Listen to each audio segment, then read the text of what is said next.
نحمدہ و نصلی علی رسول الکریم۔ آج یہ احادیث جو ہے نماز قصر کے حوالے سے اور یہ براہ راست حدیث پاک کا ترجمہ ہے، مفہوم نہیں ہے۔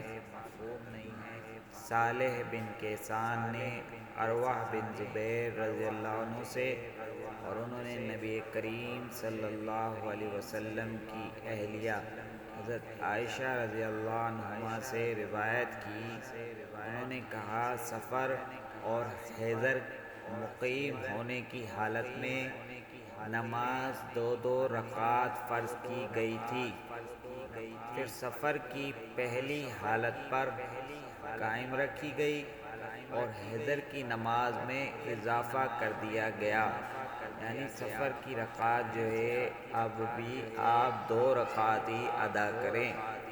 اور اسی حوالے سے دوسری حدیث نماز قصر کے حوالے سے آپ کو بتاتا چلوں، یحییٰ بن یزید بنائی کہتے ہیں کہ میں نے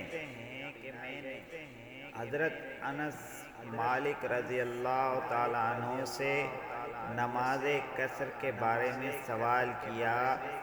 انہوں نے فرمایا، رسول اللہ صلی اللہ علیہ وسلم جب 3 میل یا 3 فرسخ مسافت پر جاتے، یعنی سفر پر جاتے، 3 میل 2 رکعتیں پڑھا کرتے تھے، تو سفر کی نماز قصر 2 رکعت ہی ہے۔ ہمیں سفر میں 2 رکعت نماز پڑھنی چاہیے، وتر اور مغرب کی نماز کو پورا ادا کرنا چاہیے، کوشش کر کے۔ حضرت براء رضی اللہ عنہ بیان کرتے ہیں کہ ہم رسول اللہ صلی اللہ علیہ وسلم کے ساتھ ایک سفر میں نکلے، یعنی وہ ساتھ تھے، سفر میں نکلے، آپ نے ہمیں عشاء کی نماز پڑھائی، تو آپ نے